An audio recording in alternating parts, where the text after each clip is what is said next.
With no further ado, I'd like to introduce Boris, CEO of ITSCREDIT Finance, and Joao Pinto, the CEO of ITSCREDIT. And I'd like each one of you to basically provide an introduction. Good afternoon, everyone. I hope you're enjoying lovely Miami as much as I do. It's a great place. So I'm the founder of ITSCREDIT Finance, and we focus on providing financial services to the underbanked population. That includes lending products and insurance products. We are based out of Barcelona, Spain. I've been operating for almost 5 years, since 2015 in Europe, then since 2016 onwards also in Brazil and Mexico. We see huge demand for the financial products from the so-called underbanked population of Latin America. We already have more than 3 million users on our platform, and more than 50,000 new users every week apply for our products and use our digital services. So we look forward to scaling and growing in this region. It's a tremendous opportunity, I think, to develop financial services in Latin America. Thank you, Boris. My name is Joao Pinto. I am the CEO of ITSCREDIT. We are a software company that provides solutions that manage the full cycle of lending. So we're talking about loan origination, we are talking about collections and risk management. We are a recently new company. We are officially 1.5 years, but we are a spin-off of a large organization, and the products we've been developing, we have been developing for over 10 years. We're based in Europe, we're based in Portugal. As Pedro said, one of our clients is BNI with a very innovative solution in terms of lending. We have as well a wide experience in Africa besides Europe, and this year we started in North America with Canada, where we've got some interesting implementations in terms of that. Our customers ourselves, majority are banks. So it's a bit different from most of the topics we'll be hearing about in this conference. And then we'll present some kind of strategies of ways that probably banks can as well go into this space of lending, and how they can be more effective, how they can have lower costs and more efficiency. And we'll talk about that in a bit. Very good. To open up the discussion, I'd like to ask Boris, since he's already stepped into Latin America, what he has seen as the main differences of setting up the business in Europe versus setting up in Latin America, particularly in Brazil and Mexico, where you're present. Well, I think since Latin America, we've already experienced a lot of changes in the region. When we first started our operations, the fintech was very new, 2016, 2017. We were one of the first innovative companies in both Brazil and Mexico. But since then, in both Brazil and Mexico, we saw regulators introducing fintech laws. And this is an unprecedented speed for a government to introduce a new type of regulation. We've been discussing this with some regulators for many years without much progress. Whilst I think the pace of change in Latin America is far seeing in Europe. So I think that's the main difference that we noticed, is that Latin American region is a much faster environment for our business than Europe. That's the biggest difference. I mean, I would just add probably one of the reasons is because aging, the demographics also in Latin America help, and I would say we have probably much more proactive and innovative, friendly regulators versus Europe, which takes more time and the concept in order to fly takes a lot longer. And the clients as well. The average age of the population is smaller in Latin America, and the consumers are much more technologically savvy. So they really want to use their smartphones. They're keen to go online and to use the services.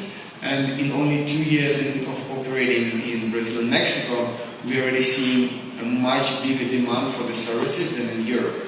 And once client installs the app or enrolls into our platform, they are more active. So they're checking their mobile phone, they're checking what are the new services that are available to them.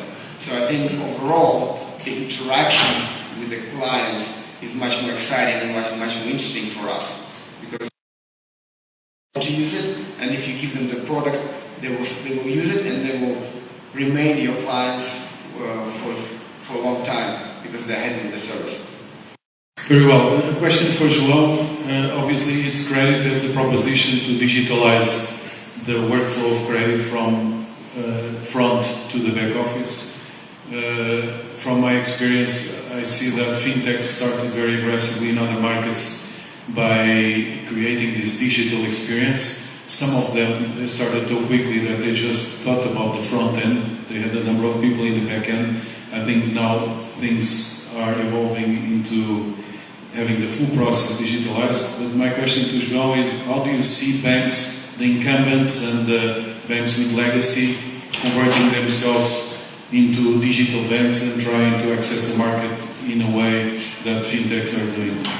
It's a very interesting question. Obviously, we work mainly with banks that already exist for many years, and lending always been part of the system. Every bank probably has lending even 40 years. But the systems that they operate and the procedures they operate, they're probably as old as that, which means, first of all, they're very difficult to compete at this stage with the incumbent banks, with the new banks. And then when we approach them is how to transform all this journey, how they can create new products, how they create new approaches to customers. And if you're talking about existing banks, the first care should be how do I keep my customers, how I make sure that they have been listed with me and not change for other banks, because many times they change just because they don't provide a good service, they take too long, they don't reply to me, they're too bureaucratic. So all these questions have to be answered.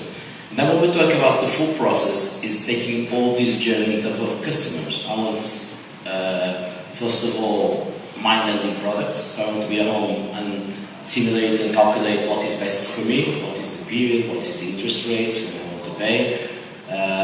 Then second, I want to apply easily for a loan. And digital channel, besides this transparency, besides this ability to do it yourself, has added other things. One of them is to avoid rejection. Nobody wants to go and talk to someone for a loan and say, I'm sorry, dear customer, but we don't fill our requirements. Nobody wants to do with that. And obviously with all these digital platforms, it is possible to do. And then you go, obviously, with all the system digitally. You pass all the phases in a digital way, as automated as possible, as fast as possible.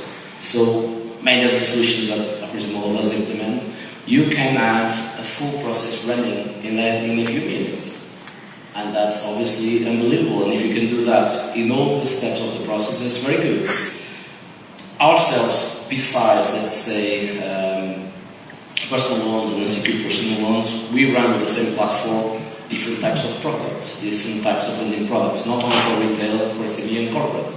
And it's the same engine, it's the same procedure that goes to the back office, it's the same way of parameterizing the system. So that brings a full operating platform where they can measure all the SLAs of a product, they can measure exactly where they're losing time, where they're wasting money, and from that improve in terms of that.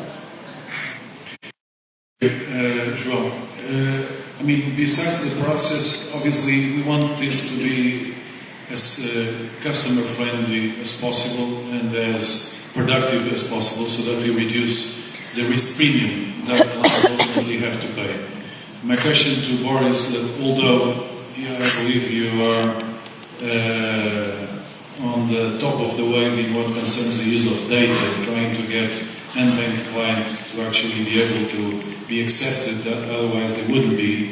But there is still a big gap between the interest rates, interest rate premiums that you see in Europe versus Latin America, and that cannot be just explained by obviously possibility of the control process. A bank would understand their own client through getting the information on their current account, through getting the information on their mobile phones and also through understanding how they behave online using the digital, different digital solutions across his smartphone. So I think all this contribute to lower and lower interest rates over time. So I think 2-3 years from now, the difference will be minimal. The difference will be just the cost of capital. From the process point of view, Latin America will catch up in the next couple of years, and I have no doubts about it. But still, in terms of ability to pay or to recover your debt, how do you feel the process of recovery is handled, and how easy or difficult it is between the two continents? I think the biggest inefficiency which we still see in Latin America is the inefficiency of the legal process. So in Europe, there's also, in many countries, the e-courts are so efficient so that you don't really need any paper, and within a couple of months you get from providing a claim to the court to enforcing it. In Brazil, it still takes around 3-4 years from putting together a claim to actually enforcing. And this adds a huge burden on the lenders. That's why I think Brazil has one of the highest interest rates in the world. And regulators have made the first step to enable fintechs to lend. Now I think going forward they also need to support this by helping fintechs to execute on their strategy by improving the efficiency of the legal system. And I think there are already steps towards that. For example, only recently Brazil have introduced a law where they will make it compulsory for the financial institutions to provide positive data about the clients, not just negative data, that in turn improve the understanding of the clients. It will improve the importance of the good credit history, so clients will be more aware of the equivalent of FICO score. They'll be more aware of making sure that their credit history is improving, so that they get access to better credit. So all of that, as a result, will mean that clients are much more credit aware. They're much more aware of their obligations, and they're aware that their obligations can be enforced. And then, as a result, they will be more proactive in making sure that they service their obligations, their financial obligations. So I think all the steps are being made in the right direction. Very good. Joao, from your experience by implementing the solution that you have, the incumbent banks, do you see more for them an opportunity to actually add new products that they currently didn't have by having a similar way of onboarding the clients, or do you see them more as replacing the existing credit approval process and trying to improve the current business?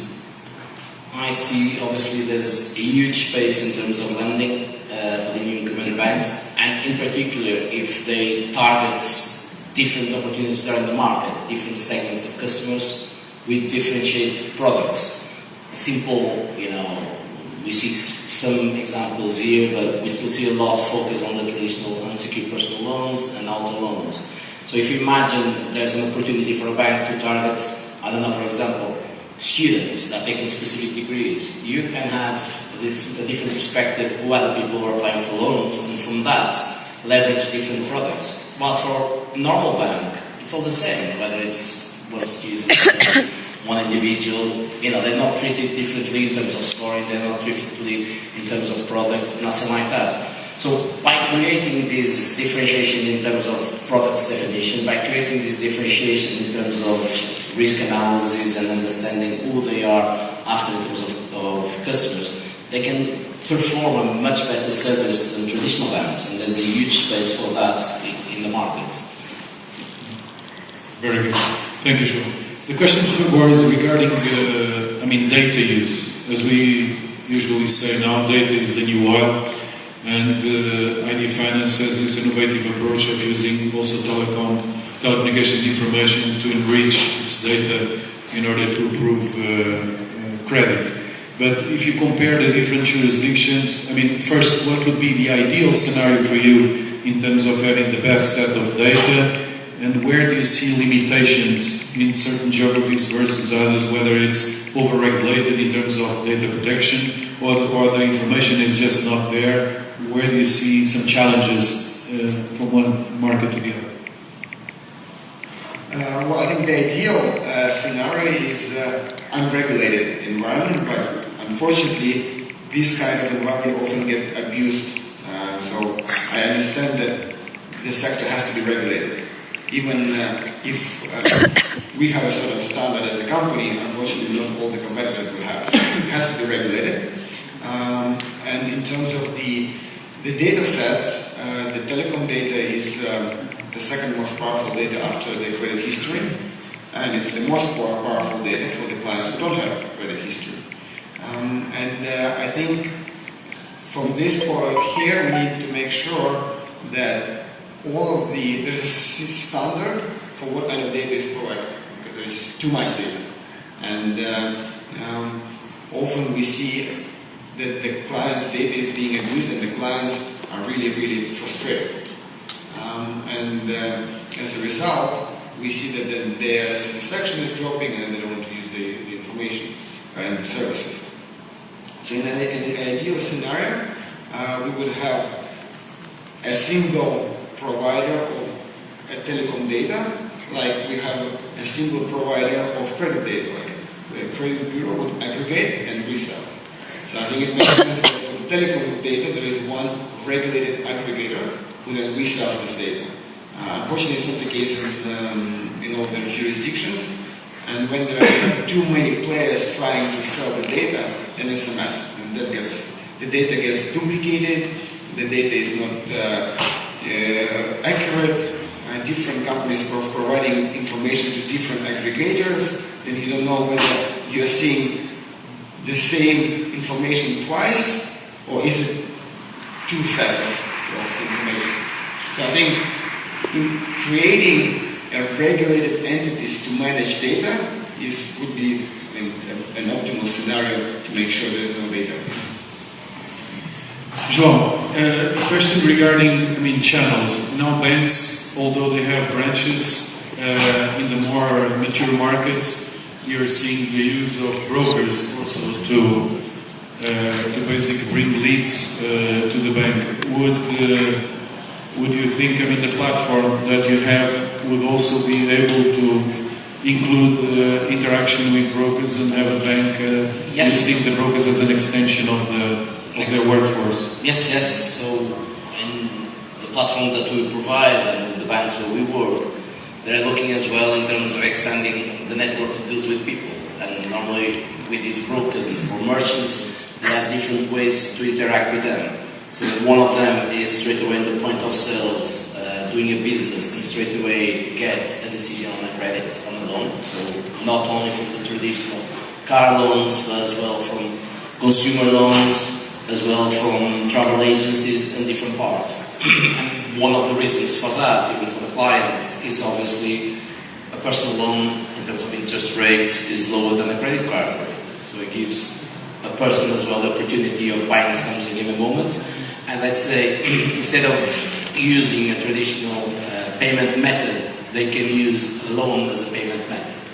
For that, obviously, you have to have a platform that can deal with bank clients and non-clients, and you have to have a very fast process in terms of decision, in terms of if you're going to grant the client or not.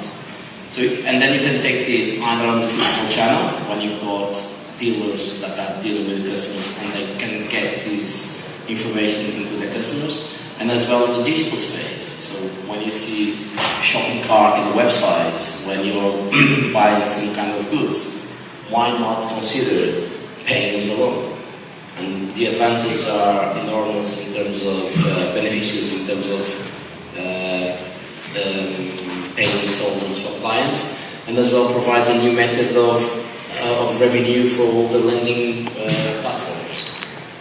Well, as a final question, I'd like to ask both of you a similar question, which has to do with the investment in Latin America. As companies, as CEOs of companies, you have to make strategic decisions and you have to decide whether it's a good investment of your time and capital, and based on the challenges that we have in Latin America, whether it's a political risk or lack of infrastructure or even opportunities where they are unbanked.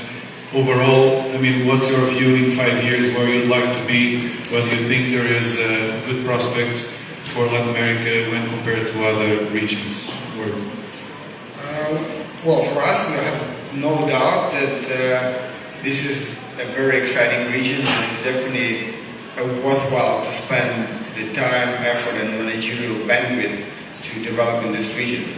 And I was advocating for this region for quite a long time, and I remember at Money 2020 I was speaking and I was saying, why do you have just such a small part of the conference dedicated to Latin America, 100 million population, underbanked, and I'm very happy now that the region is getting more attention, and I think everyone will be surprised how quickly the digital transformation happens in the region. I think it will be much faster than what we've seen in the US. It's going to be much faster than what we've seen in Europe. So I think from 2 years from now, it will be a much bigger conference, much bigger companies, and we will strive to be one of the top companies in the region. So it's a very exciting prospect for us. Definitely the fastest growing in the world now. Thank you, Boris.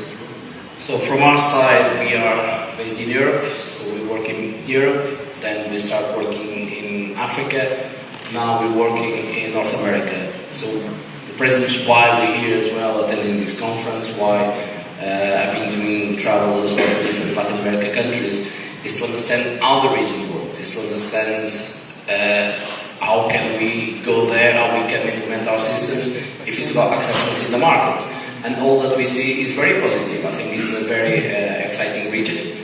Like every country, you cannot reply one model that's success in a country and just stick it to that on that country. So you have to learn about it, you have to learn about the market operates, what's the priority in terms of that market, and then from that create infrastructures to invest in Latin America, which is something that we expect within the next 2 or 3 years to have a presence in Latin America. So that's something that we aim, that is something that will invest operating in that, and I am sure that the benefits will be more than mutual. I think all the Latin American companies and banking institutions will benefit as well from our software and from our lessons as well. Will benefit as well a lot by looking at whether they implement things and do things and bring those differences not only to the region but as well to the rest of the globe, because many times you look